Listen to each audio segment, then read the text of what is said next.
It is Wednesday, and just a minute or two before 1 o'clock. I'm going to do a quick little tour. Um, YouTube, see if any of our friends are up and going live. Maybe.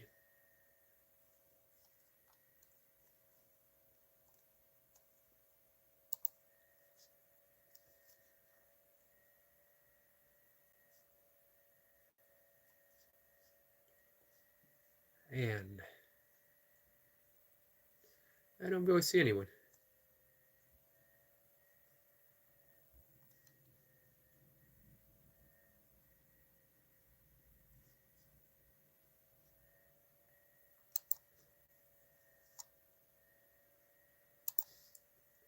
A few things I thought we'd start talking about.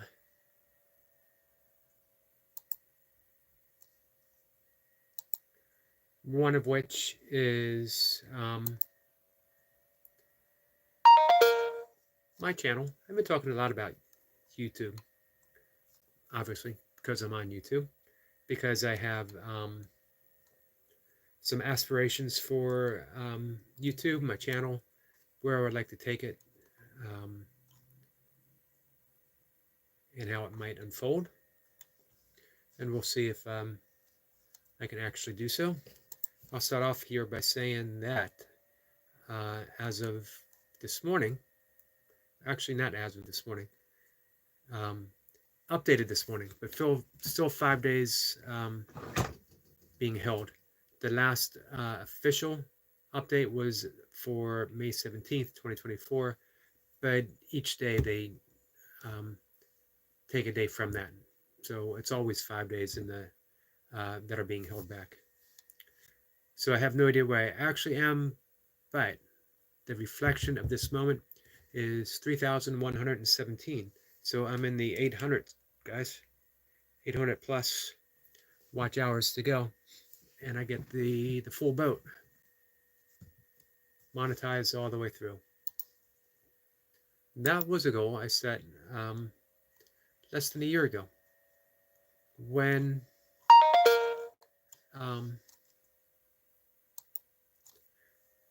I mentioned before I started my channel. I started putting videos on my channel because I had to, as I was becoming a meditation teacher a few years ago. I had to post some videos of me teaching, and it didn't have to be made public, but it had to be, I forget the distinction that it is. It had to be so that my teachers could view it and give me a grade. I didn't really do anything with it other than that. I think I read a few of my blog posts from time to time. I didn't really do anything serious until I started putting out burpee videos, and that was at the request of some burpee friends. And I'm glad I did. What happened was, after I did my burpees, I found myself sitting and talking to my burpee friends or whoever about the things that interest me. I started talking about yoga and meditation, different aspects of spirituality, shamanism, nature, life, my life in particular, what I've learned. And it just sort of took off from there. And I decided, it was last July, so not a year yet, to do my first live session. And that's when I started thinking, you know what, I wouldn't mind monetizing my channel. I wouldn't mind seeing what I can do, seeing if there's an actual audience for me and my unique brand of offering absolutely nothing. And here we are. And I'm still doing it. And of course, the channel has expanded, as it should. Everyone's channel should expand. It doesn't have to stay in a narrow lane. Nothing the matter with staying in a narrow lane, if that is your thing.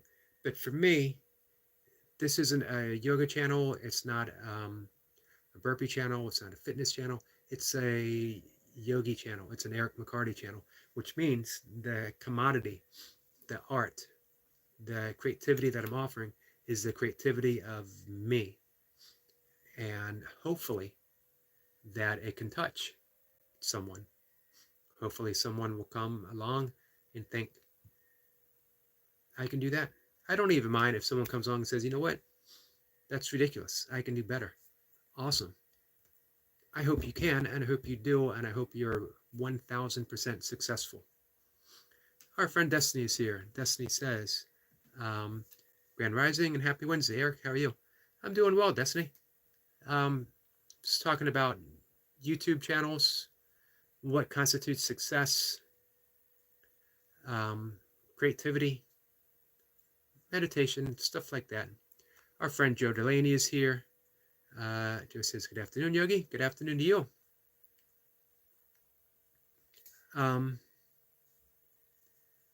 So, Joe says, I'm glad to know you're doing well. Thank you.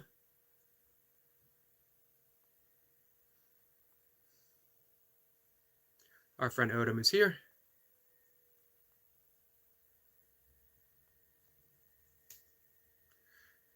So, some people, when they start the YouTube channel, they might want to have that narrow focus. When I say narrow, I don't mean that in any kind of a bad way. It means they want to devote their energy to this. This is where their passion is. And that's absolutely awesome. So, I thought about that, but I don't think I can. I don't want to just talk about meditation, and I'm going to tell you why, actually. There's some very famous... Hey, our friend Barb is here. Barb, how are you?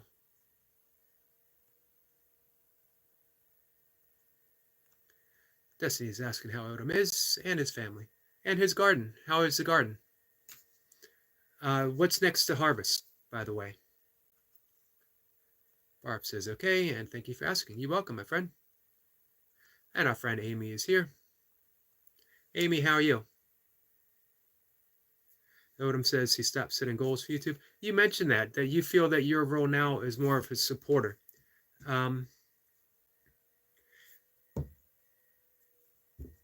Two things strike me with that is one, man, what a wonderful and huge supporter you've been for me.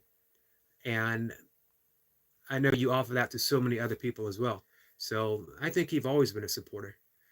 But as well, man, you and Kay, you're my go-to all-time favorite gardening homestead people. I get to get my gardening fix by going to your guys' channel. For me, it's like another way of spending time in nature. It might be virtual, but it's spending time in nature with a friend. So, for whatever that might be worth.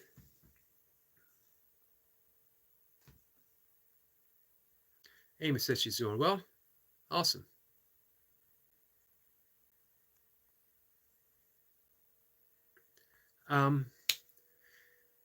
So I don't know if I really have goals for YouTube as much as I keep mentioning aspirations. You know, goals are great benchmarks, but they're always just outside our reach, which is good. But at this point in my life, I don't want to be ever reaching. I want to aspire. I want to move. I want to be in motion, but I don't want to keep reaching and reaching and reaching. I sort of think that that's for me, a young person's game, as it should be.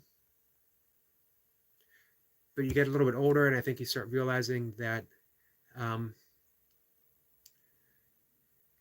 you become a little more focused on what's important. Joe Delaney says, may I request Odom's link dropped? I'd love to support and learn about gardening. You absolutely can. However, I don't know how to drop links. You would think I do.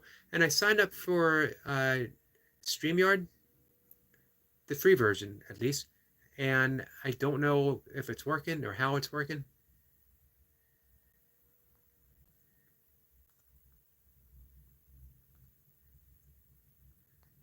Let's see.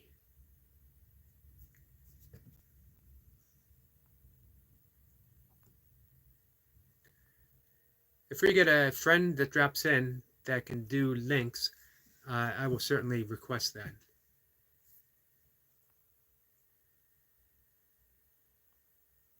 What I can also do on my community page, I can share a post from Odom. Let's see. Barb says, I get too many trolls using StreamYard. I'm sorry to hear that. That never even occurred to me. I definitely hope that doesn't happen.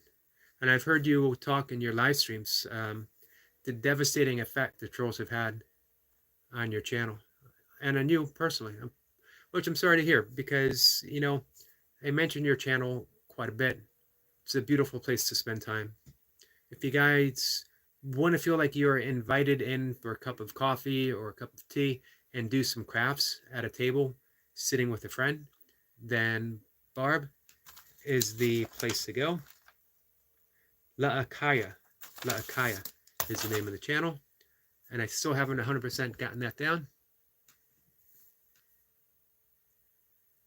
Odom says, I share what I'm doing to try to motivate others to grow something and spread my love for God. And that makes it a beautiful, beautiful channel.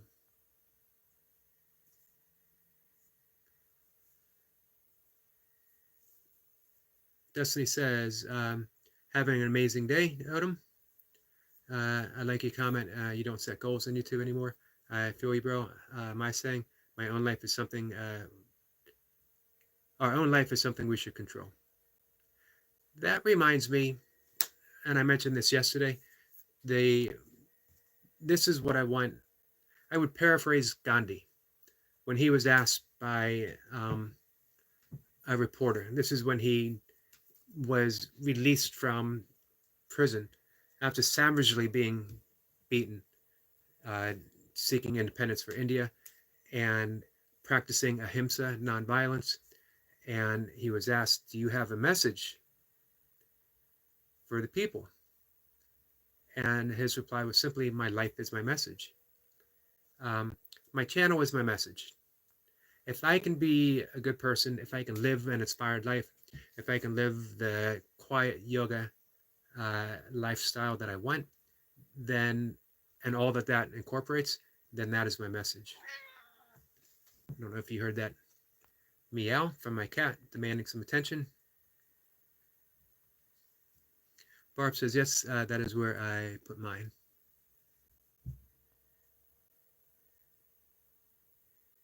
Odom says I do StreamYard more than YouTube. I didn't know there was, like, you could just do StreamYard.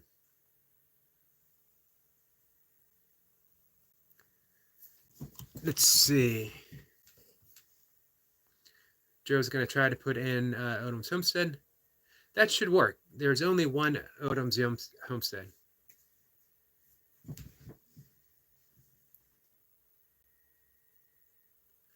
Barb says they don't have to type in room and be guest and come up and do bad things. Lakira. Okay, I wrote that down wrong.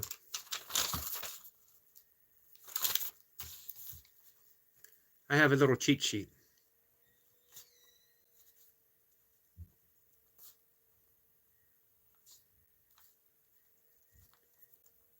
La Akira. La Akira. It's going to take some time. Barb says, thank you so much. You're welcome.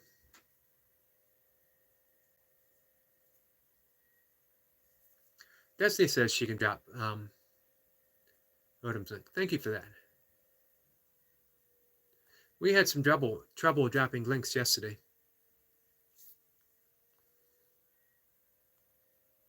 Odom says he'll be sure to come and support you back. Barb says pets always want attention. They sure do. Cats are picky about it. It's like my cat just wandered off. She'll be back before the end of the live stream for sure. And Joe described too, Barb as well. Awesome. I love when people make these connections, and I love going on other people's live stream and seeing that crossover. Barb says, Jojo in my room keeps doing repeated chat lines. I think it's YouTube. And our friend Squirrel Sniper is here with his beautiful greeting beautiful souls from across the pond, but under the same skies. Barb says she subs to all. So I was mentioning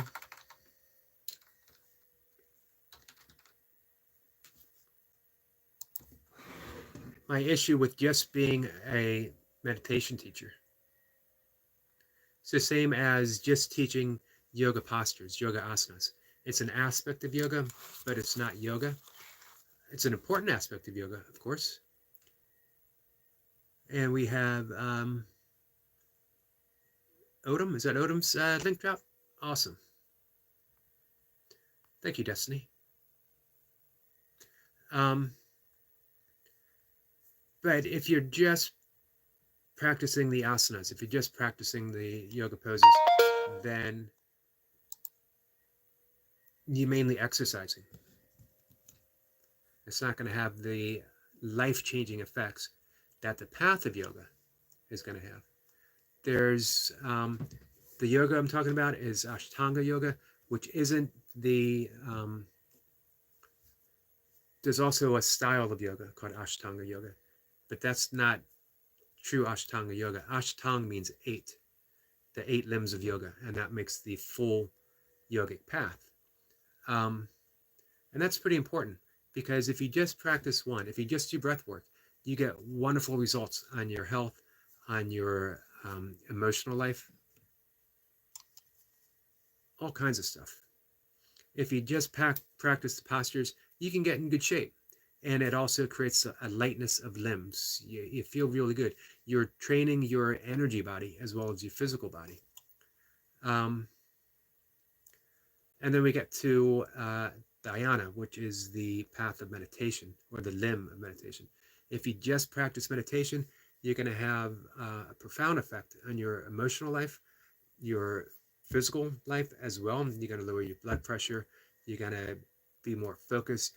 You're going to live a synchronistic life where you see those meaningful coincidences, the synchronicities, and how they guide you, one thing leading to another to another. You get the right phone call at the right time. You meet the right person at the perfect time. Everything just flows nicely. But there's some certain things lacking, which is why you need the entire path of yoga. And I've mentioned this with other forms of spirituality as well, and even religion, that there needs to be a practice. If you go to church, it's great hearing uplifting words, but how do you use it? What's your daily practice? Do you get up every morning and pray, and not just pray for the things you want? Do you pray to be of service? Do you pray to be kind? Do you pray to be caring? Do you pray to be open and able to receive inspiration so that you can live a divine life? I'm going to fall behind some conversations, some of the conversation, I'm sure. I apologize. Let's see. We got some people saying hi. Joe says, I watched your video yesterday on burpees and I got tired watching. Definitely check out It Is What It Is. He didn't get the title of the champ and missed a 5 count for nothing. Barb says, went to Doc and Phil. I saw you mention that, and used the 531 breathing and dropped my blood pressure to 118/76. Wow, awesome. Pain didn't hurt so much. It's an awesome breathing method. I've used it quite successfully for helping me sleep as well. A couple years ago, when I was suffering major anxiety and panic attacks, which is another subject we'll have to talk to sometime. Our friend Ahmed is here. How are you?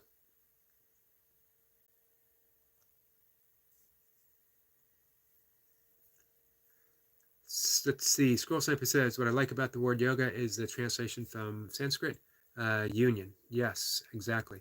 And that's what the path of yoga is. Um, we could actually liken it to reunion because we are already connected. But yoga, yoga reminds me of when Michelangelo was asked how he carved David from a single block of marble. And he said, um, David was already in the stone. He didn't carve David. He just took away everything that wasn't David, revealing David. The path of yoga reveals us.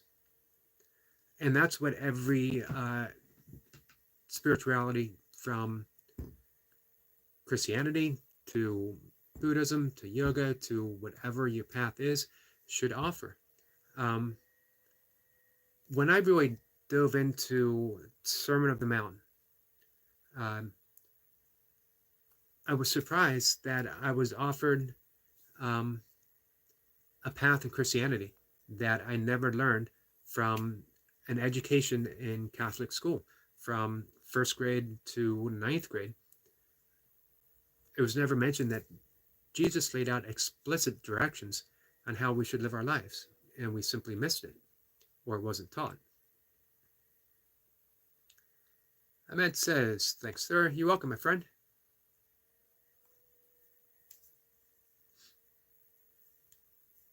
Joe says, I'm an intercessor also. I pray for others. Beautiful. And, of course, that doesn't mean we can't ask for help in our lives. We certainly can. Here's what I found. The more of service you are to others, the less you need to ask, because it just simply comes back to you. It's the path of kindness. And one of the important things to remember, I know so many kind people who, for whatever reason, so many kind and forgiving people are unable to turn that around and be kind and forgiving to themselves.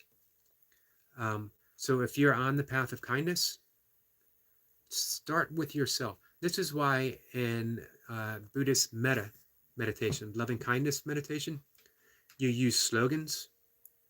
It's a form of concentration that deepens over time. And you begin with slogans such as, may I be happy, may I be at peace, may I be free from suffering and the cause from suffering. And we begin with ourselves. We offer that to ourselves, and we work with it until we can sort of stir up that feeling that we generally mean, may I be happy, may I be at peace. And then we take an easier step. We offer it to someone we love. We can always wish our loved ones, may you be happy, may you be at peace, may you be free from suffering and the cause from suffering. And then you go on to a benefactor. Could be a teacher, could be an associate, could be someone you work with that's helped you in so many ways.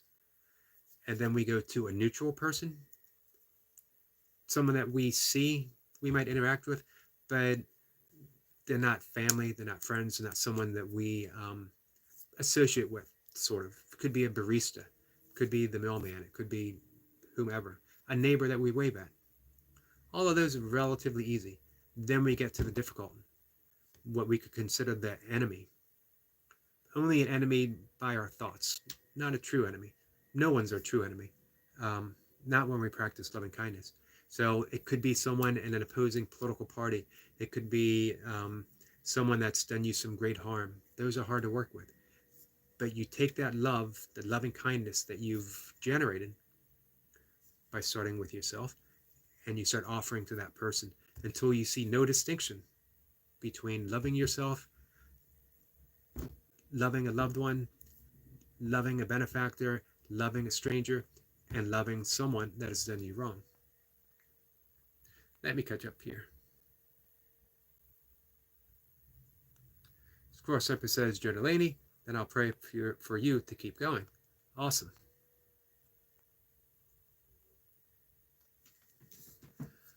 Barb says, I'm finding it hard finding the right music for meditation.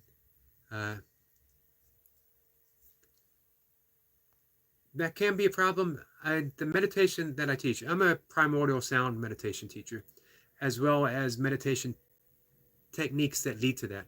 And we don't use any type of music because it becomes a tool that in the end we eventually have to turn away from when we start reaching more and more into silence, which happens naturally by repetition of the mantra, which is the form that I teach. Um, so, but music can definitely help. Barb says, boy, Catholic school was not taught with Jesus and prayer. No, it was not. Uh, I was taught all of the wrong lessons. And I don't know why, honestly. Our friend Brian Lane is here. I highly, highly recommend the loving kindness, the metta meditation. I've practiced it quite a bit, especially when I felt that I was not being loving or forgiving with myself, as well as wanting to get over grudges. Not grudges that I had with someone in particular, but grudges with things from the past. Grudges like Catholic school. I was not treated very nicely by quite a few of my teachers. I've mentioned that before. That I had, and still to some extent, a speech impediment, and it was I was sort of put on display. Words that people knew were difficult for me, and my teachers would have me come up and try to say it in front of people. Um, so you work with that kind of stuff so that you can um, be free. I was telling this to someone in our chat yesterday, the importance of freedom. If you come in here to a chat and all you see are accusations and grudges, uh, you're paranoid, someone talking about me, then, because no one's doing that here in this chat. If I missed it, one of you great people would point it out to me, and we would simply stop it. But those are the things that I wanted to change above all else. Is I just wanted to be free of any of my petty grievances. In A Course in Miracles, they say every grievance is personal and that there are no true grievances. It's just a thought that we've held on to, that we've cherished, because it helps give us an identity.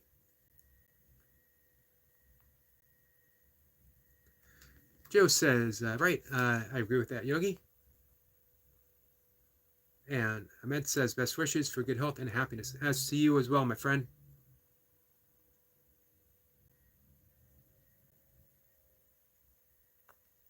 And we get a wonderful greeting from our friend, Wolf. How are you, my friend? Appreciate you being here. Ahmed says, I agree, sir.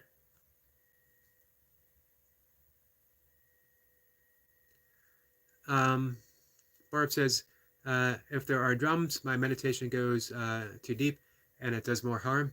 I use a drumming soundtrack to go on shamanic journeys where I'll listen to it, especially when I've been encountering certain animals over and over again. And I want to see, what do you want me to know? What would you like to teach me? And I can open up to that.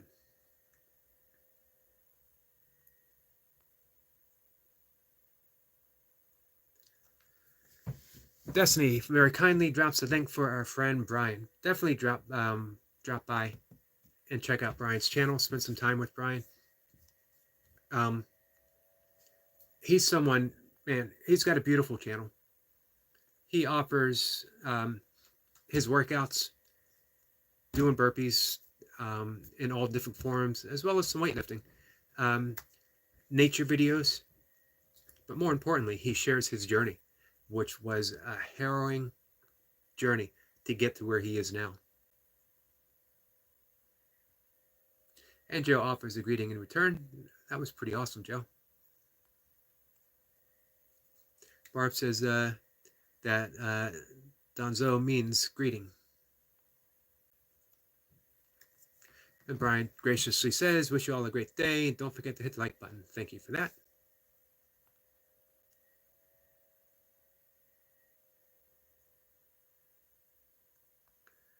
Ahmed agrees.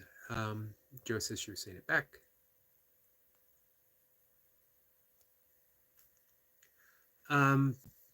Let's see. Barb says, okay, no music, so humming would be better. There are some humming meditations. Humming's incredible to do, by the way. Lower your blood pressure, increases nitrous oxide, so it increases endurance. It creates coherence between brain waves and heart waves.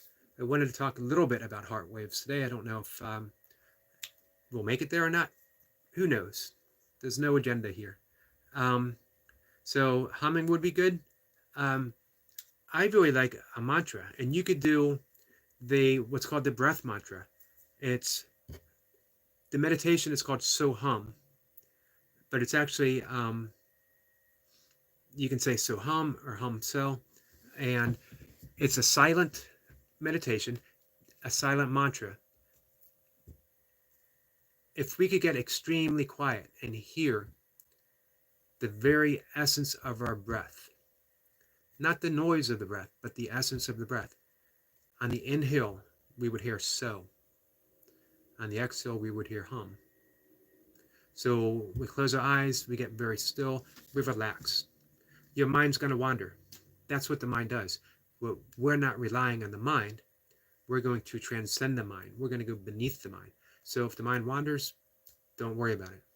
You can very gently, with your eyes closed, focus on the third eye.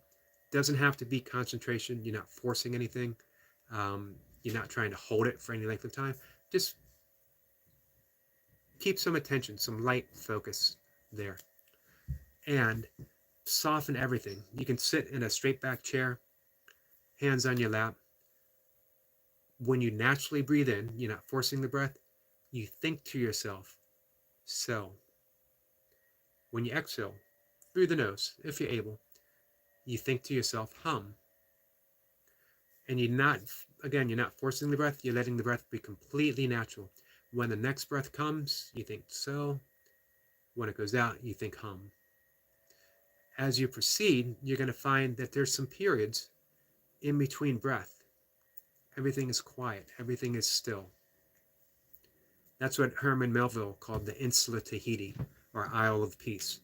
That's what Paramahansa Yogananda, who I know Brian is familiar with, called the deathless state, because we're not breathing and yet we exist.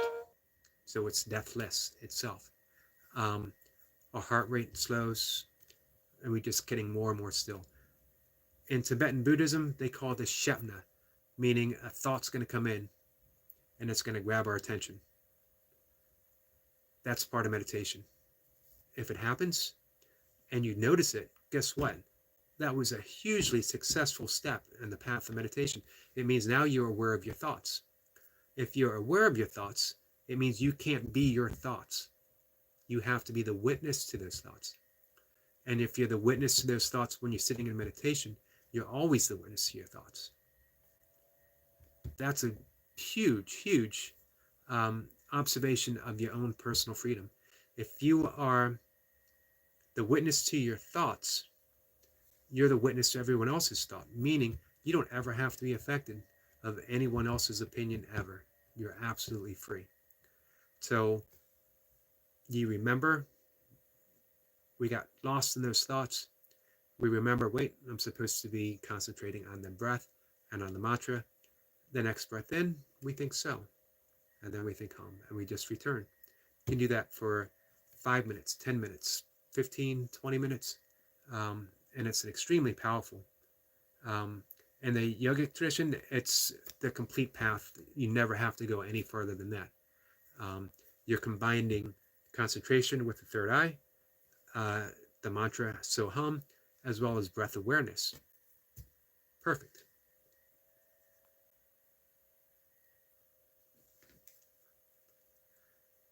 I can do a separate video on that sometime.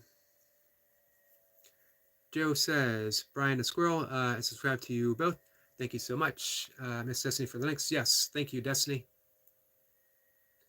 Barb says, it was Latin also. We didn't cover Latin, although every once in a while Latin was offered in Mass, and I always loved Latin in Mass. Mass in Latin. Barb says, well, I love this, but we are off to the doc appointment. Blessings and hugs to one and all. Thank you. Barb, thank you. I appreciate that. Wolf, I appreciate you coming in.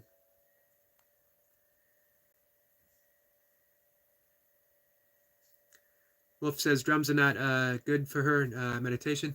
And we were watching a movie that had chanting part of it, and she went off on a meditation trip. Wow. Drums are very, very powerful. So is chanting. And again, I do those the guided shamanic journeys. Not too often. Maybe like once every season. Some aspect of nature seems to really want to speak to me, and I dive in there. Squirrel Sniper says, I used to hum. I only just have to think of humming now. There's Brahmari breath, which is a yogic pranayama, yogic breath work. It's a form of also pratyahara, with the fifth limb of yoga, meaning withdrawal of the senses, where we're turning inwards. And you are putting your hands in a mudra, which is a gesture. You're sealing the ears, sealing the eyes. You're not pressing down, you just lightly seal. And the mouth. It's more of signifying that I'm turning in from sound, I'm turning in from vision, turning in from smell, I'm turning in from speaking. And you take a breath in through the nose, and you release it with a hum, a nice and steady. When it starts to naturally drop, that's when you end the breath.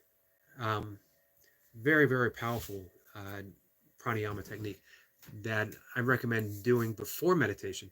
You could do 6 rounds, and a round is breathing in and humming out. And it's almost like turbocharging your meditation practice.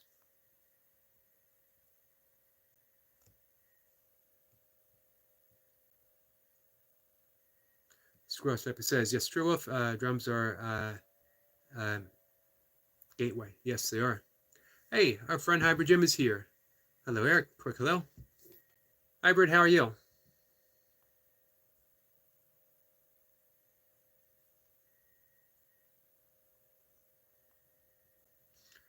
I hope you guys all know Hybrid Jim.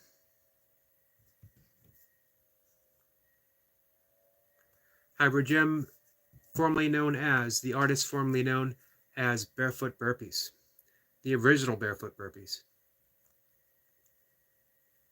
Wolf says that we have to go, so I will say blessings to all and have a wonderful day. You too, my friend. Really appreciate you being here.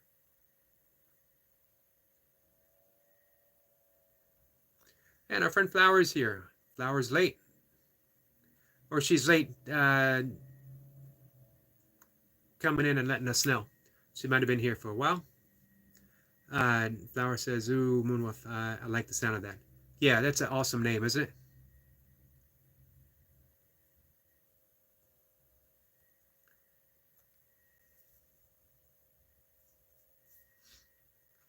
Joe says, you are better releasing their ugliness for your own sanity and peace within. I've learned that for myself. Definitely. And that is, that's the power of forgiveness.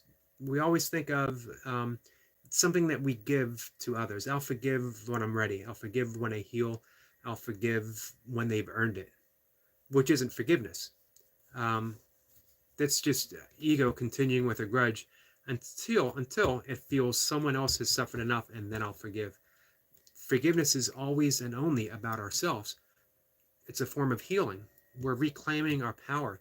We forgive so that whatever situation or event or person that may have harmed us, and we're not saying the harm didn't happen, but the harm is no longer present itself, except for the emotional scars, and we don't help ourselves in healing if we don't forgive.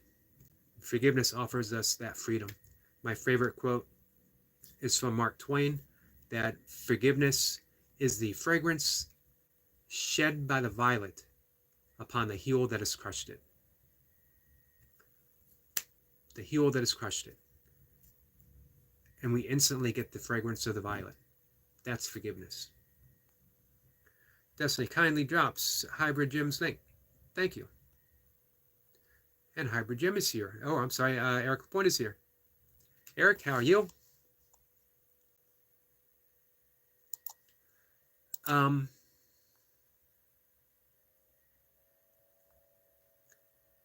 let's see. Everyone's saying hi. Good. How far behind am I? I'm way behind. Sorry, guys. So I'm going to do what I can to catch up.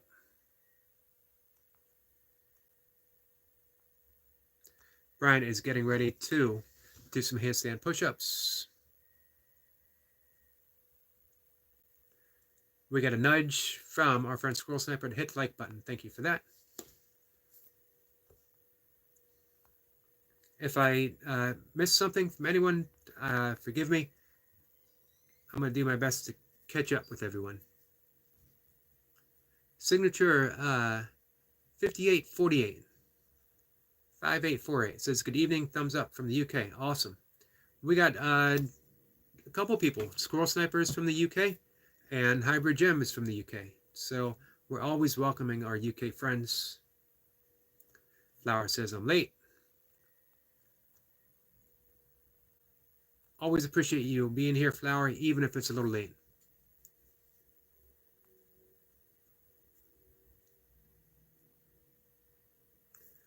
Hybrid Jim says, just having a listen while making dinner, which is ready now. Tofu, onions, broccoli, carrots, coriander, dried up with coconut oil and chili. Wow, that sounds really good. Hybrid, thanks for coming in. Appreciate it.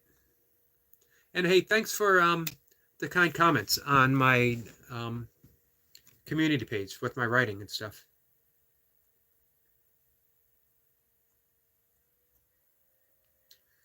Flower says Night Watch is not here. No, this is what, 2 days now?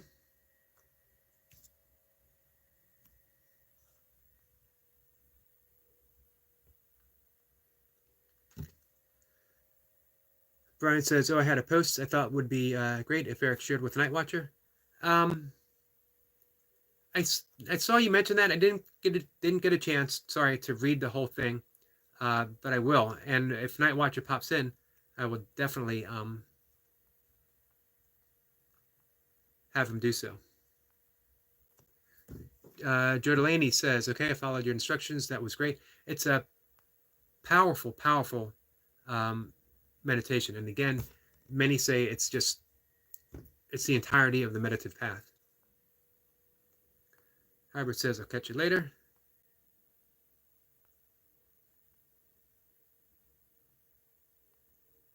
Oh, Eric, you're going to love Hybrid's channel.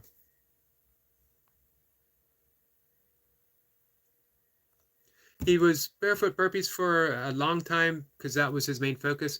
But then as,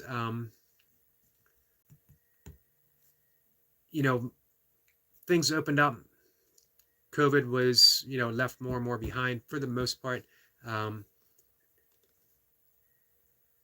It just, all the stuff that he loves, being outside, doing stuff with the rings, Hybrid Gym just became a more fitting.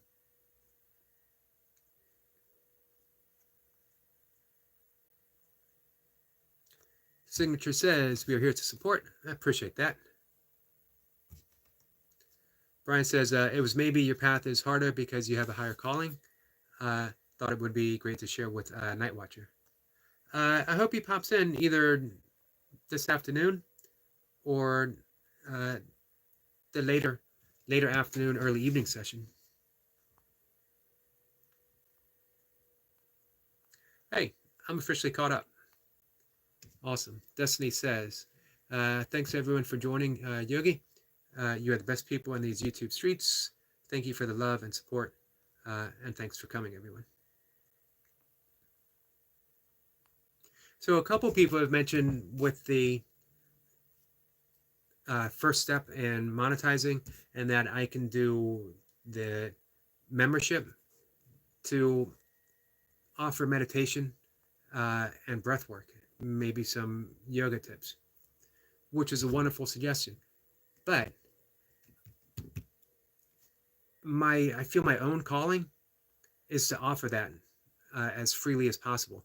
So I feel bad offering it to like members only, And then if someone asks about meditation, am I supposed to say, well, I can't say too much because other people, that it doesn't sit right with me. I want to offer it to everyone because here's the thing: you meditating can literally change the world. It starts with you changing your world, but that ripples outwards. We talked the other day, Eric LaPointe and Squirrel Sniper. I forget who else. We were talking about frequencies and vibrations. When you meditate, you will literally change your frequency. Uh, it was termed the Maharishi effect for Maharishi Mahesh Yogi, the founder of Transcendental Meditation. What I teach is sort of very similar to Transcendental Meditation. But if you meditate, no one else in your house meditates, everyone in your household benefits from your meditation. For one, you're kinder, you're more considerate, compassionate, more empathetic. Um, but other than that, it's entrainment. People are pulled into that orbit of peace just by your efforts of meditation. If a whole family meditates, the entire neighborhood benefits from the effects of that meditation, and so on and so on and so on. So the more people that meditate, the more chances we have of truly creating a more peace-filled and peaceful, creative, empathetic, compassionate world.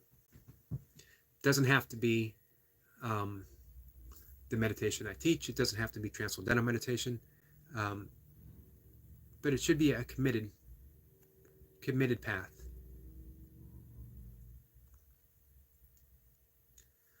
Brian says, know what it's like going through the not getting along with my dad. It sounds a bit similar.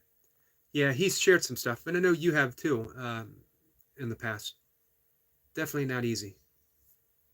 Man, I was blessed with my father. I was blessed with my father, and I was so happy to be of service as a caregiver for him. Brian says when he was Night Watcher's age. Destiny says, I will see you later. Just Yogi, blessings to you and everyone in the chat. Thank you, Destiny. Really appreciate you being here. And I appreciate dropping all those links.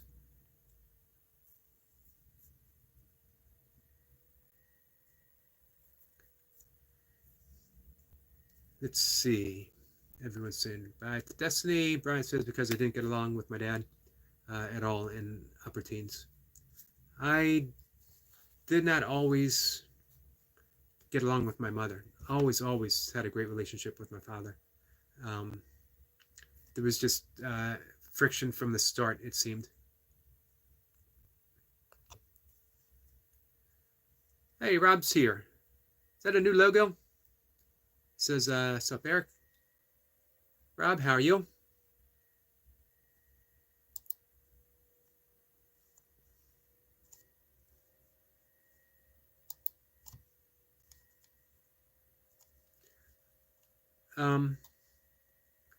So yeah, I was talking about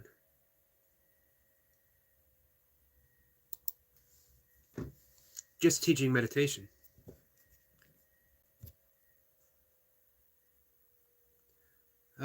Rob says, yep, new logo, buddy. I like it. Very nice.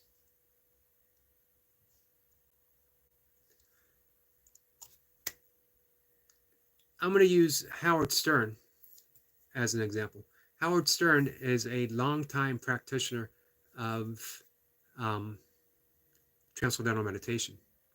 And he credits that with his success, that he was able to get quiet and he was able to focus better.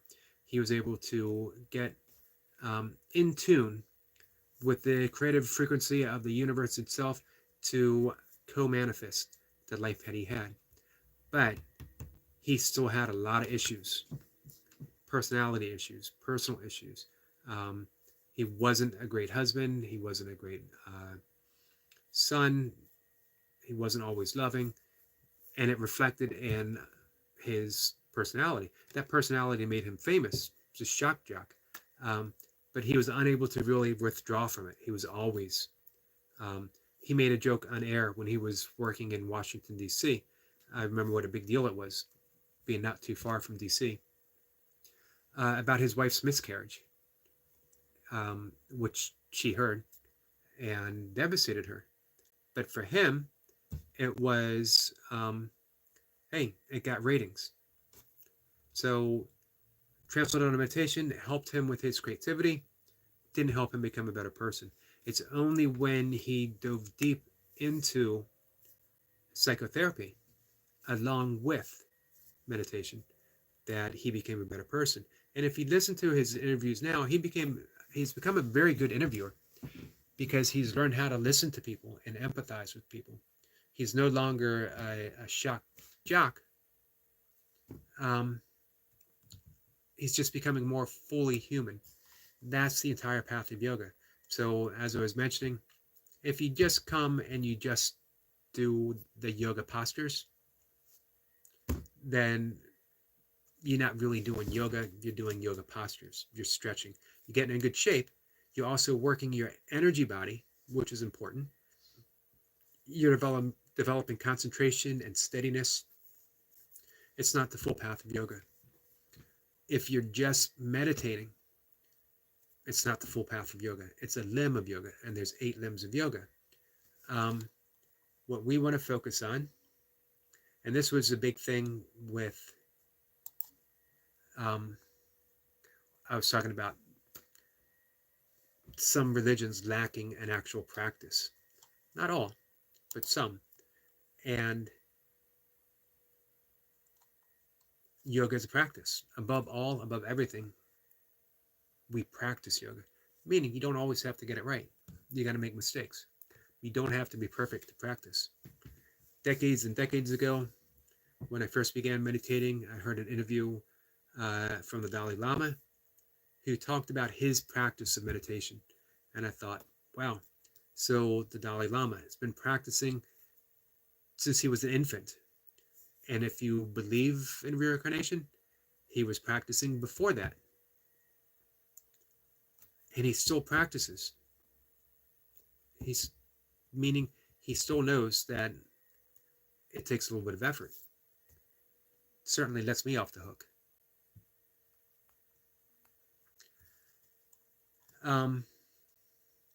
So the full path of yoga: yama, niyama, asana, pranayama, pratyahara, dharana, dhyana, samadhi. 8 limbs. Probably 5 out of 8 I mispronounced. Begins with yama. That is the part of the ethical foundation. Without that, you'll never become the compassionate, empathetic person that you truly are, but things are masking it. We need to practice those ethical. The yamas are considered ethical restraints. And the reason why they're restraints is because they're framed in we practice non-harm. We practice non-stealing. We practice non-hoarding. We practice non-lying. And it's the niyamas, the next one, where we are start doing personal observances. So those two, the first 2 limbs of yoga, those are the ones that bring us the greatest change when we commit to the practice. Ahimsa, nonviolence; satya, truthfulness; asteya, non-stealing; brahmacharya, which is, we could say, sexual restraint. It's not so much, some people liken it to abstinence. It's not so much abstinence as just being mindful of the power of our sexual energy, period. And then non-greed, non-whoring, apragraha, definitely one that I mispronounced. When we practice those, we become steeped in the very practice itself, especially combined with all the other limbs of yoga. Sounds like a lot. 8 limbs of yoga, man, that's a whole lot. Doesn't have to be. You don't have to go anywhere to practice non harming or truthfulness or non stealing or the right use of energy or non greed. Life's going to present you all of those opportunities each and every day. Every time you go to work, every time you go shopping, every time you deal with a family member, you're going to be offered that. Um, the niyamas are the 5 personal observances. They go hand in hand. With the yamas, we can consider that the focus on the outer world. With the niyamas, we're starting to turn inwards now. And we have cleanliness, we have contentment. It's a big thing with me. Practicing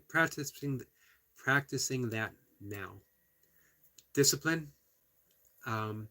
self-study, or surrender. That self-inquiry. That is when we read the holy texts, whatever it is that inspires us. We spend time in self-inquiry asking, who am I? Why am I here? What is my purpose? What am I grateful for?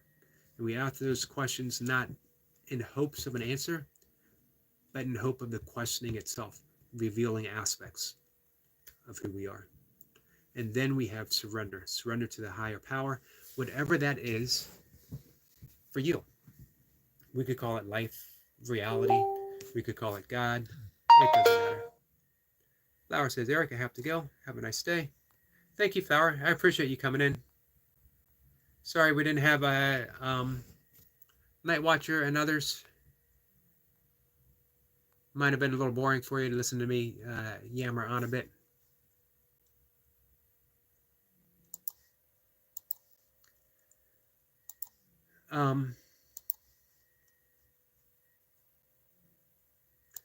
Let's see. So then we have the asanas, the postures. That's the one people might say, I don't have time to go to a yoga studio or attend a yoga class or whatever. You can do yoga at home and you could do 3 postures.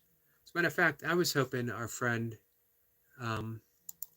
Night Watch would be here as well, because I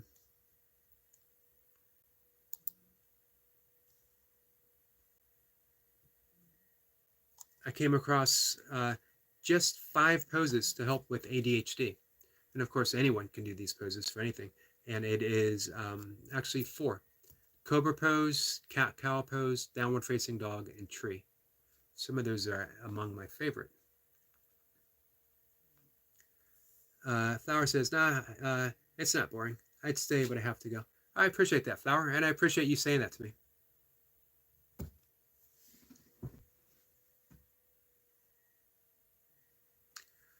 Selena says, well, it depends on the environment you inhabit. Peaceful state of mind, a reach for Ukraine outside of Ukraine or outside of Gaza. Yes and no. Peaceful outer condition doesn't necessarily mean that you can't have a peaceful inner condition. But, and this is why they actually teach a lot of this to, especially the U.S. Special Forces. And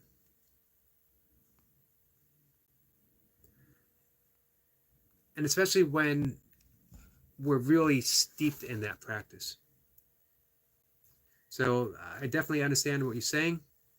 I found that the times of my greatest stress, nothing like being in a war zone, but some pretty upsetting situations. It was my practice that allowed me to maintain that equilibrium, and that's actually the entirety of yoga, is having that equity of mind. That is something that we build, something that we train for, not something that comes all the time naturally for everyone. So if people say the environment, well, yes, because we haven't been trained to have that equanimity of mind. But we can. As a matter of fact, it's those conditions where we really see um, how much work we have to do. Which is, they always say, it's so easy to be enlightened on a mountaintop or in an ashram, but go visit your family and you'll find out how much work you actually have to do. So imagine if you're finally getting to that place and you come down from the mountaintop and your family exposes you, and imagine how much worse it would be in a war zone. But we work on it. That's the key word. Why I keep coming back to practice. We keep practicing. Because in a practice, we're not supposed to, it's not expected of us to reach any state of perfection. It means we're practicing. Hey, here's a problem with YouTube, that I say all this stuff and someone cuts me off in traffic and I roll down the window and you hear all kinds of stuff from me and I flip them off. And people say, hey, wasn't that Yogi guy? I think I saw a video talking about equanimity and peacefulness and state of mind and all that other stuff. And didn't he just flip us off? It's been a while since I've done that. But it's a practice. If we're talking about equanimity and returning to that peacefulness, how do you know unless you're tested? Unless someone cuts you off. And then what a perfect opportunity to practice. How quickly can you smile and let it all go? And what a beautiful practice, simply smiling at your own folly, at your own self-importance. That, man, I can't believe I took someone cutting me off so seriously that I allowed it to make me act like a dick.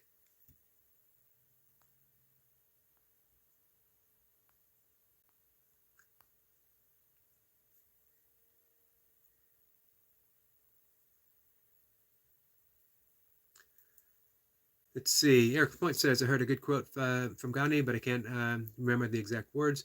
But you have to lose yourself and then find yourself, find your true self through others. Yes. Beautifully said. And that reminds me of, I mentioned this quite a bit, Ramana Maharshi's quote when he was asked by a follower, how do we treat others? And he replied with a smile that there are no others.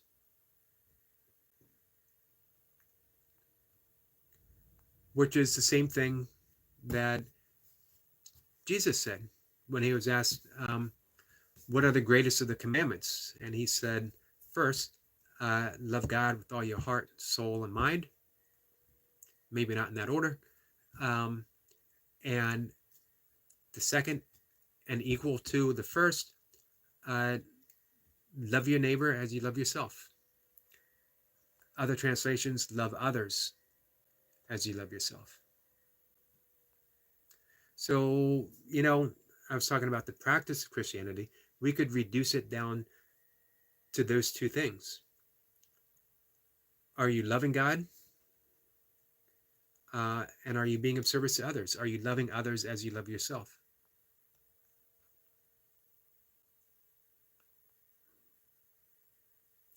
Odom says, love others the way you love him. Perfect.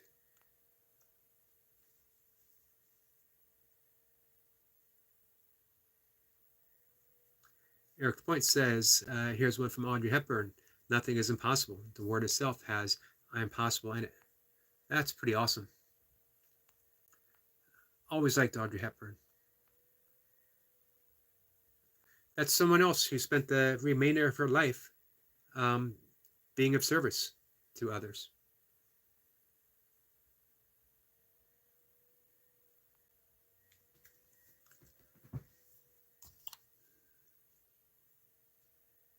So again, we don't need to go to a yoga studio. Cobra pose, cat cow, downward facing dog, tree pose. I could probably reduce that down to standing forward bend, garland squat, which is a deep squat, elbows between the knees so that you are forcing a bit of the um, inner thighs and groin to open up a bit.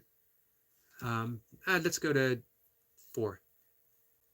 Downward dog and tree pose, because I just love tree pose.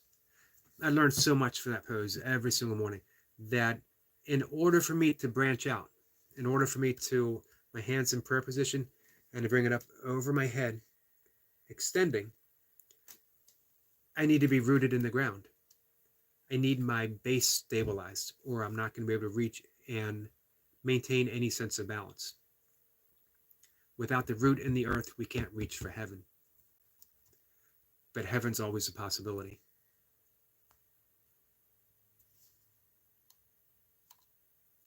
But those 4 are specific for ADHD, which our friend Night Watcher has. And the metta meditation that I mentioned, the self-compassion and the offering of compassion meditation, loving kindness, is also very good for those with ADHD, especially when practiced for like 3-minute burst, starting with yourself. May I be happy, may I be at peace, may I be free from suffering and the cause from suffering. Hey, here's an example. Going back to our friend Selina's comment, Viktor Frankl, and the fact that he was able to hold on to that sense of compassion and forgiveness to his captors, well, in the worst concentration camps. And the only way he could survive was through the practice of forgiveness, by finding meaning in where he was and what was happening. As well, if we're truly, truly committed to that practice and we help others commit to that practice, then we decrease the likelihood of something like Gaza and something like Ukraine actually happening. Imagine if Putin, I'm not saying this is lightly, I'm not, I fully realize that I'm offering up what's akin to a fairy tale, but imagine if someone like Putin wasn't so caught up in his ego where he said, I don't care about borders, I don't care about how many people are hurt. This territory, this country, these people are mine. And he believes it. And enough people around him believe it that it's enforceable. And he's able to do what he does. Now imagine if he had that thought and he realized that, hey, I'm not my thought, I'm the observer of my thought. And he smiled at the ridiculousness of even having such a thought. Yeah, it's a pipe dream. But as Buckminster Fuller said, dare to be naive, because that's how we change the paradigm of the world. It was the naive who kept insisting things can change that got things changed.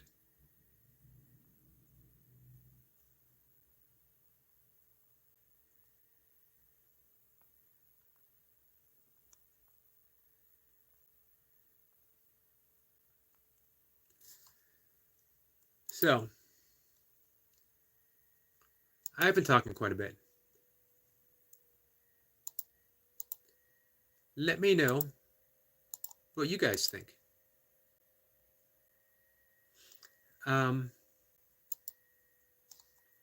Is yoga a fantasy? I mean, should I say the outcome of yoga, is that a fantasy? Can we attain world peace through individual practice? What I know, when I practice meditation, when I practice the foundation of yoga, when I do my breath work, when I'm meditating, which I have been for 30 plus years, I'm more at peace with myself and with the world. That's not a bad place to start. Let's see. Flower's back. I might not know why. I might know why not watcher's not here. Why is that? I know he's graduating.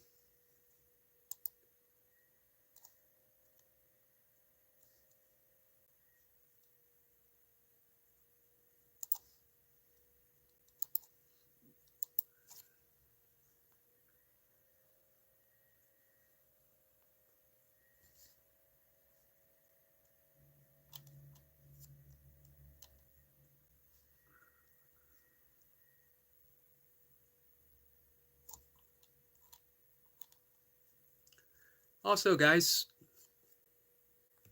let me know what you think about that membership. I was almost entirely sure I don't want to do it. Talking to a few people, uh, they offered other alternatives, but I'm still almost entirely sure that I don't want to do it.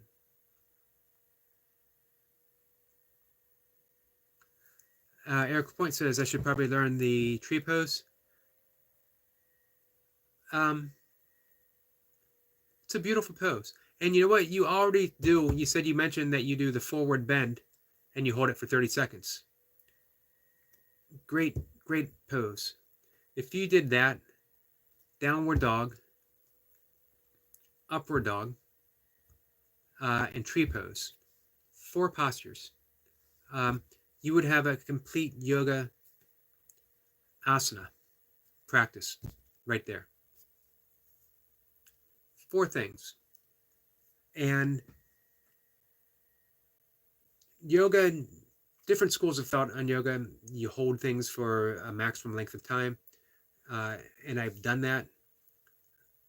And I've returned to where I started, where you hold a posture anywhere from 3 to 5 breaths. So we're not talking a whole lot of time. So you could wake up in the morning, do 1 round of breath work,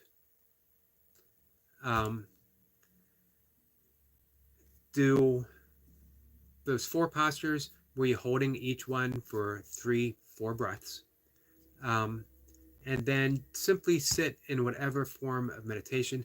And it could just be sitting and watching the breath for 5 minutes. A complete yoga path, especially because, you know, I named off those yamas and the niyamas. You are already an ethical person. You're already a good person. It's always good to keep those things mindful. That's how we go through life. You know, hey, to put simply, we try not to be dicks. We try not to be an asshole. I hope that doesn't violate any YouTube standard. You still with us, Flower? What have you discovered about our friend Nightwatcher?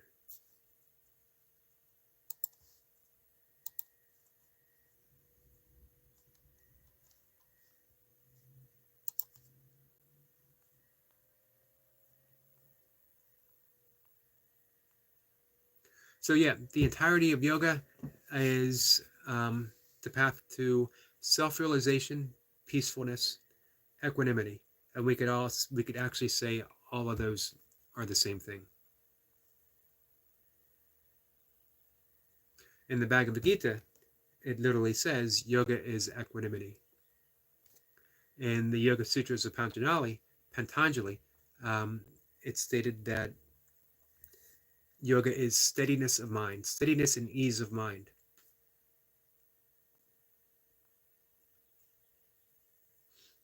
And it's certainly achievable.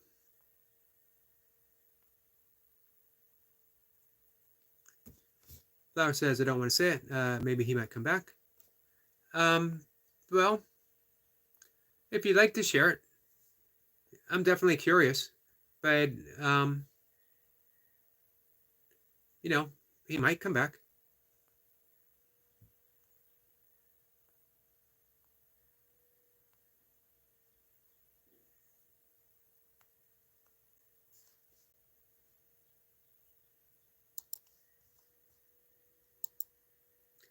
And if it's anything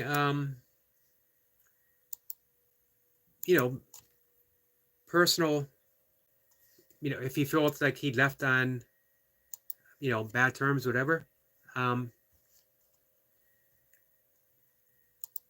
no reason why he ever can't just come right in like nothing's ever happened. Plenty of people have. No grudges are ever held.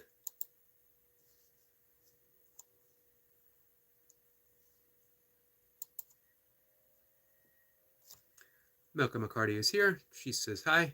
Milka, how are you? And I say that as if it's been days since I've seen you and not just, what, 3 hours?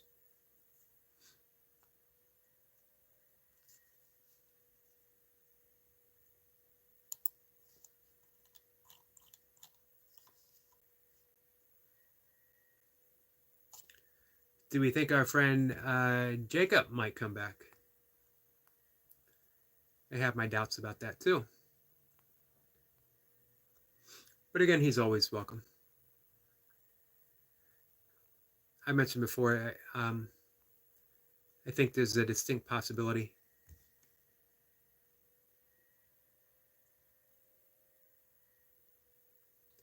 Let's see. Flower says, not that there is a small chance might not come back.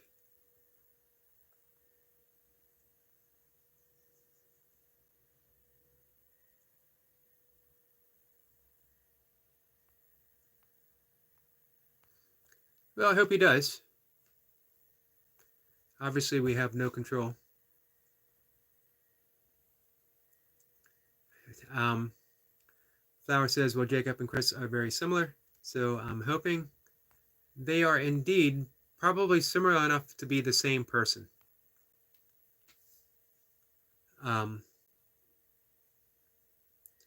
What are the odds of Jacob living in Arizona and, as he said, and his uncle living in Greece, giving Jacob his phone that just happened to have my channel on it? And they certainly have the same, are you talking to me? Was that about me? Was,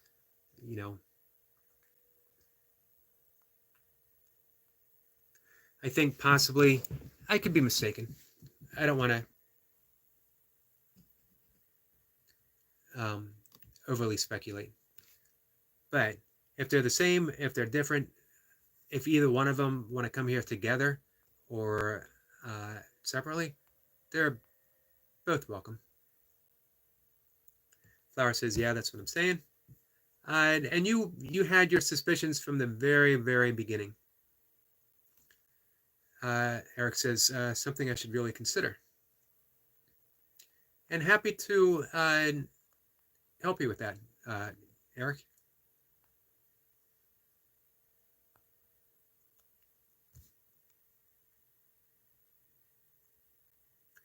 Flower says, same, I don't want to be mistaken. And, we can have our suspicions. We just don't need to overly speculate.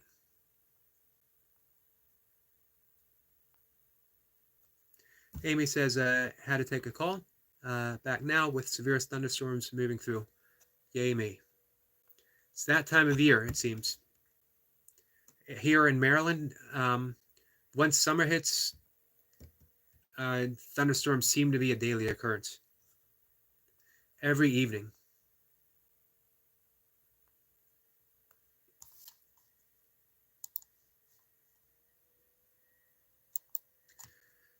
So, yep, Amy, I've been talking basically the entire time a bit about yoga and meditation, what it offers, the entirety of its path.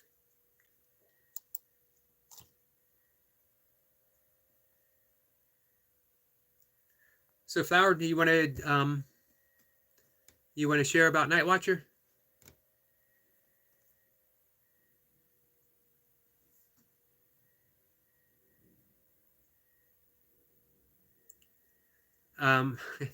Flower has some deep insights and wisdom.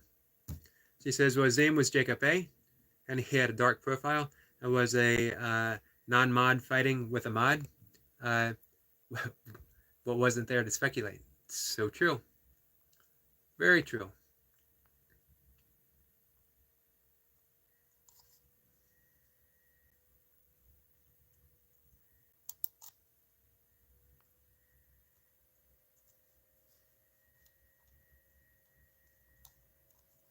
So,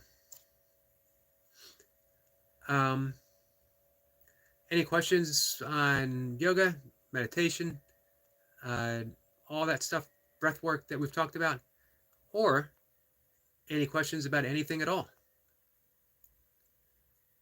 Any questions about the mystery of Chris K and Jacob? What was it? Jacob A. Chris K and Jacob A. Who knows, guys?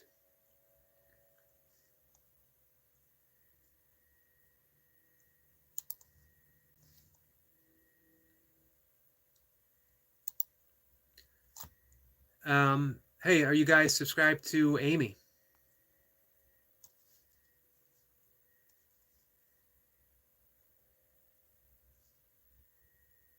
I just clicked up on Amy's channel again. Something I like to do when I'm having conversations with people.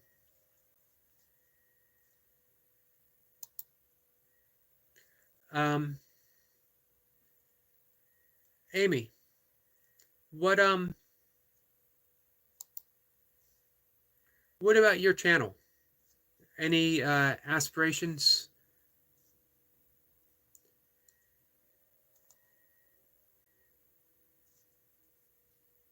It's been a while since we talked about your artwork.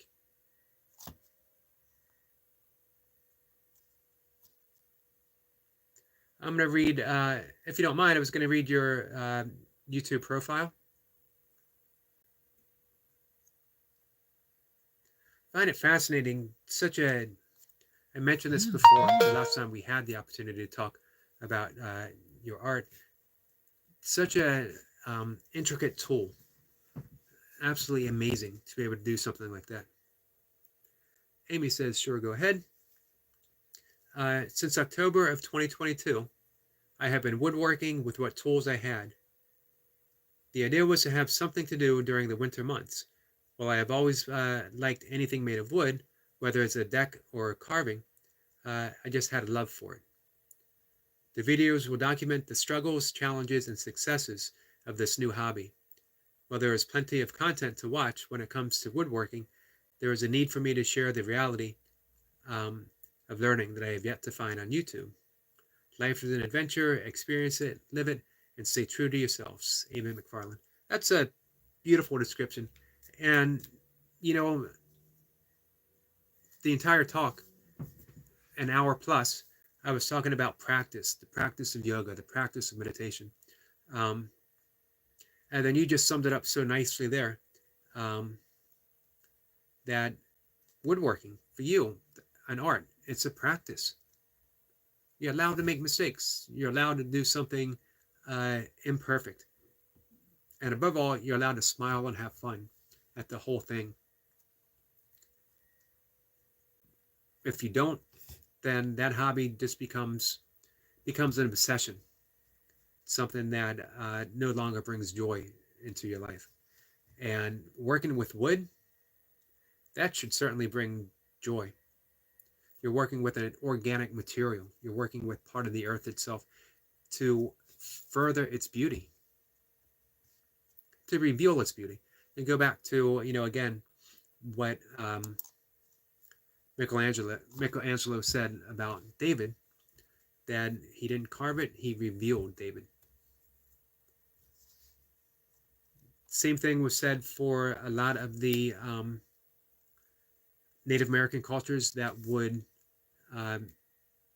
make canoes and other boats, where they would literally see, same with masks and totems, they would literally see the totem already in the tree. And that's what the Aboriginals in Australia would call the dreaming, that the dreaming already existed. So the dreaming of the pattern that Amy is working with is already in the wood she's working with. She just is the one chosen for whatever reason, gifted to reveal it. And she does in her channel, which makes it a beautiful, beautiful channel.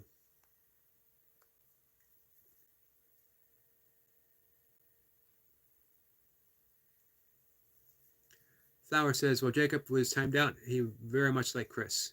So I decided to go and sub to his channel. And the first thing I see was that I'm already subbed and that the channel was, and the channel ad was XRX. So I thought it was Chris.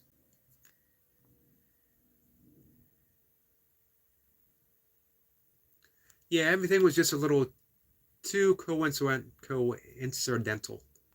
That was tough for me. Amy says, that's what I love about wood. Man, I wish our friends Barb and Wolf were here as well, because both being Native Americans, they would have much to share on this topic, as would our friend Squirrel Sniper.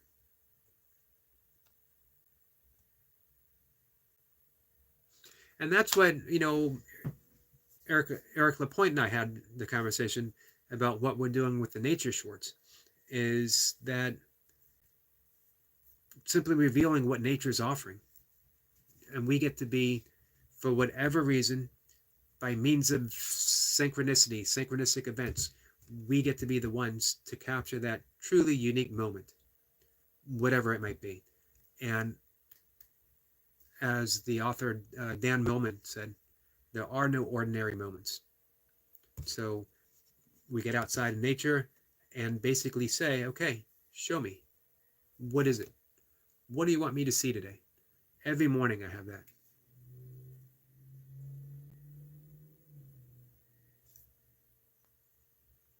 Flower says that she cannot tell you how happy I was. Hey, as I mentioned, for me, seeing you come to that realization, it was a proud moment for me. Flower had such deep insight into the situation.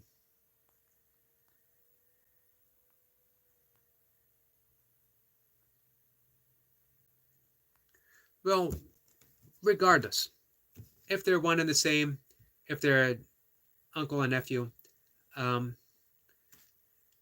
they're welcome here, and I hope they can. I hope it's a great place where they can see those grievances and learn how to smile about them, not to take them so seriously. That someone making a comment that was most likely misunderstood and wasn't intended to come across that way is no reason to let your own equilibrium get all messed up. What a unpleasant way to spend your life, always being offended by something, someone, that something they said or you imagine they said. That means we have no control whatsoever. We have no true freedom. Someone's always pulling our strings.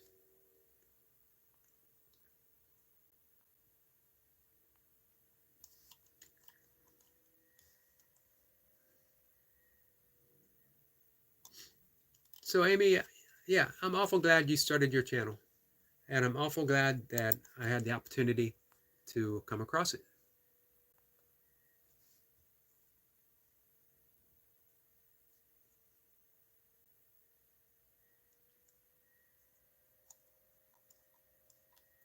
I'm going to see if any of our friends are up and running.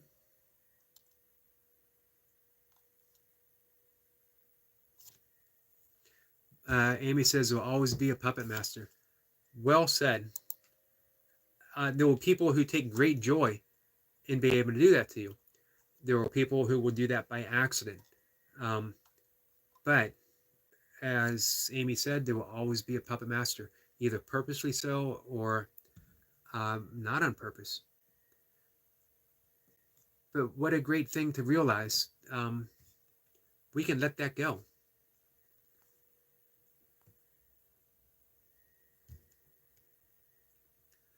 Flower says, I'm glad that you were proud, and that was unexpected. When I saw you coming to that conclusion, I had an inner smile. Um, I didn't want to jump up and say, you know, how awesome, but it was definitely a little bit of a magical moment. Eric Lapointe says, when I was younger, I couldn't let things slide, and it was exhausting. Yeah, exactly, Eric. Um, we certainly don't win in that situation. The damage that we cause ourselves.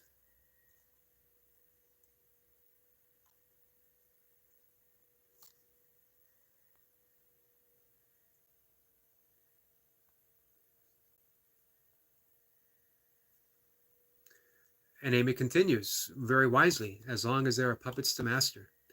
Man, and who wants to be a puppet? Even who wants to be a puppet to our own emotions? Um,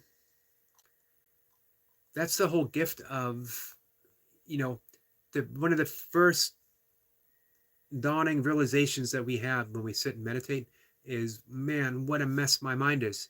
All these thoughts, all this busyness, everything going on.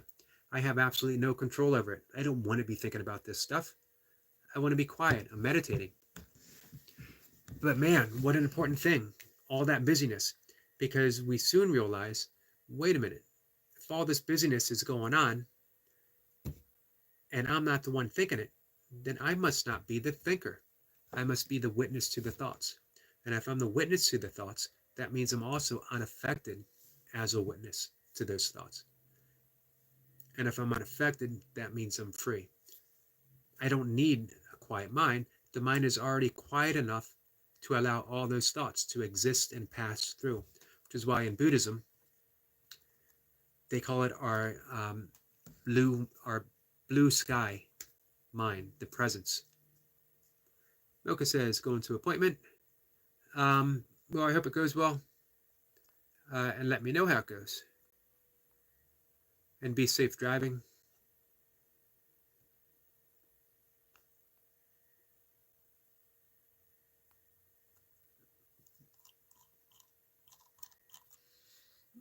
Yeah, that's a very important thing to come to, as well as the realization that, so if I'm not my mind, if I'm not my thoughts, then I must also not be my body. All of that is not saying that we're separate from the body. I'm not saying that we're separate from the thoughts, but it's the thoughts and the body that's occurring within us and not the other way around. Our friend Runner Boy is here. Runner Boy, I kept laughing about your I am your father comment yesterday. Made me smile through the rest of the day. Runner Boy says he's going live tomorrow. Awesome. Same time?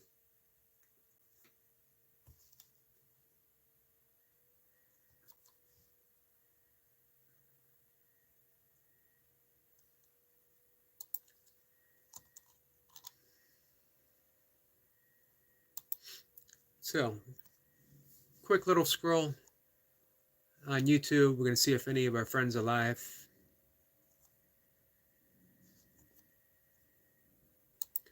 My friend Rob Boddix has a video. Rob Boddix is a 50 plus. I think he's a little bit younger than me.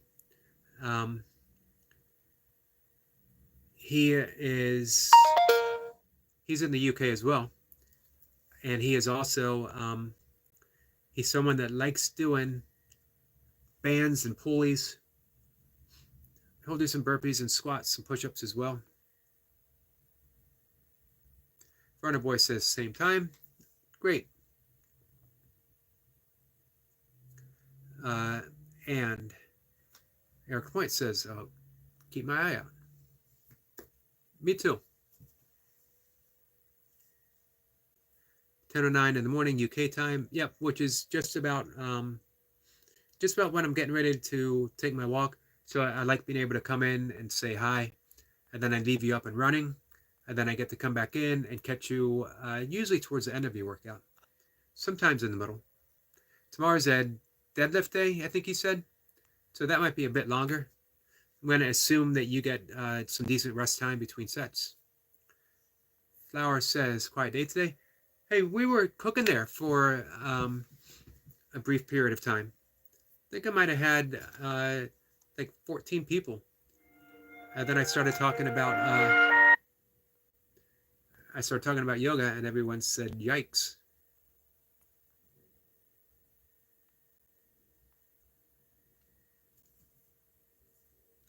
Rona Boy says, "Yes."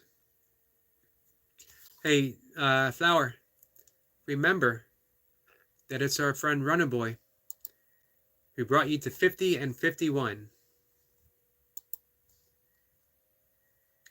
Or no, was it just 50? I don't remember. I think you're at 51 now. So Runner Boy no longer has that ultimate power over you. Oh, she's at 52.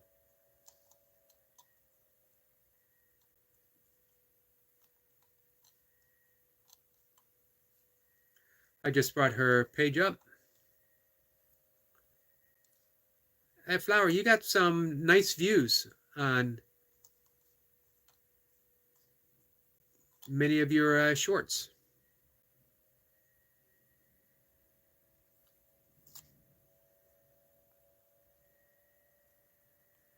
Runner Boy says 49 and 50. Flower says, I will forever be grateful for that, Runner Boy. Yep, that was a nice thing. And you're officially at 52 now. Flower is just a person doing stuff. Random stuff. And I like that description.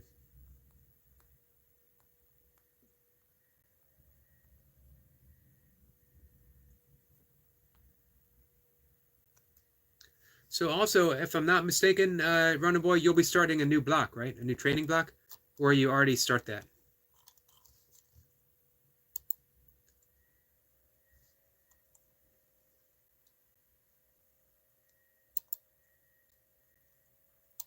I'm also going to bring up Eric LaPointe's channel.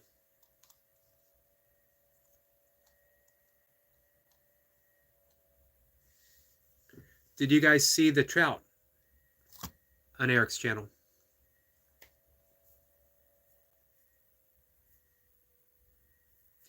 Runner Boy says, started, but I'm going back to conventional. Sumo does not agree with me.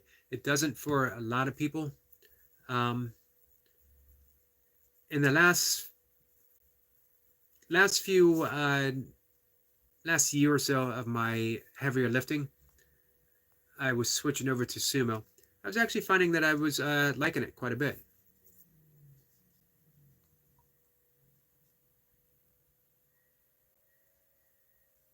I was surprised seeing how aggressive those trouts were, Eric.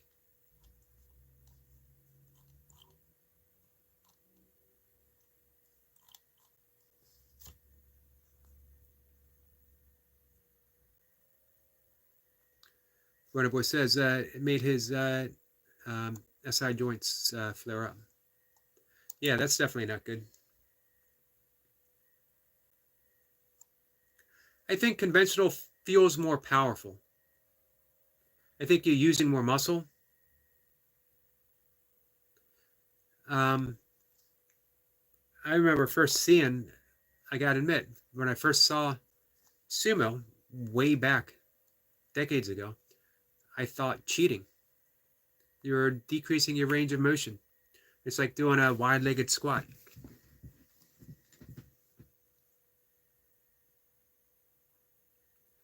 I think for you, if you're not looking to compete, if you're more concerned with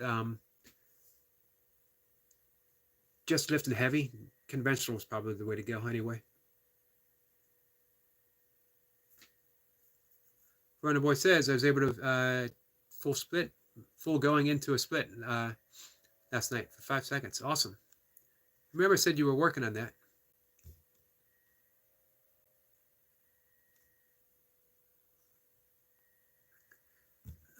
Eric says, yeah, they were really big, basically pets on the farm. No one fishes them.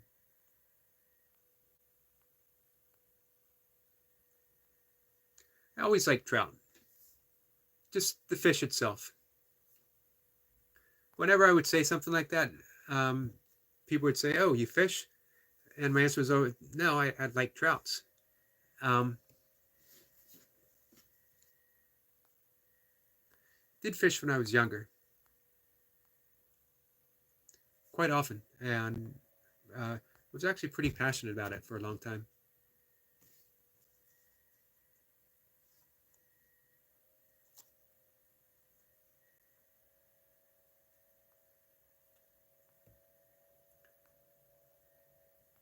All right, so I think we'll wrap things up. Hey, Flower, you want to send me a message on your thoughts on Night Watcher?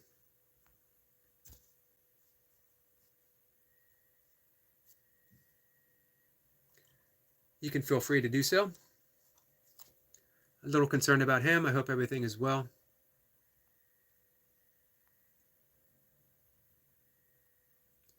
I hope that it has nothing to do with his family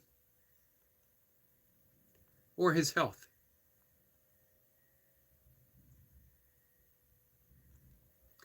Um, so, with that, we'll wrap it up. I appreciate you guys coming in and putting up with me talking and listening. Um, Eric Point says, okay, another great live. Bye, everyone. Thanks, Eric. Amy says, hope you have a wonderful rest of your day. Thank you. Flower says, mental health. Okay, that's understandable.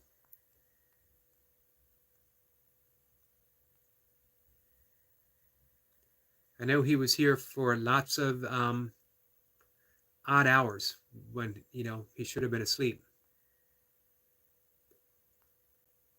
So, guys, I'll be back 5-ish, 5:10-ish, somewhere around there. If you got absolutely nothing better to do, come on by, keep me company, ask me questions. We'll talk about this stuff and we'll talk about some other stuff, whatever you guys want. Thanks. I appreciate it.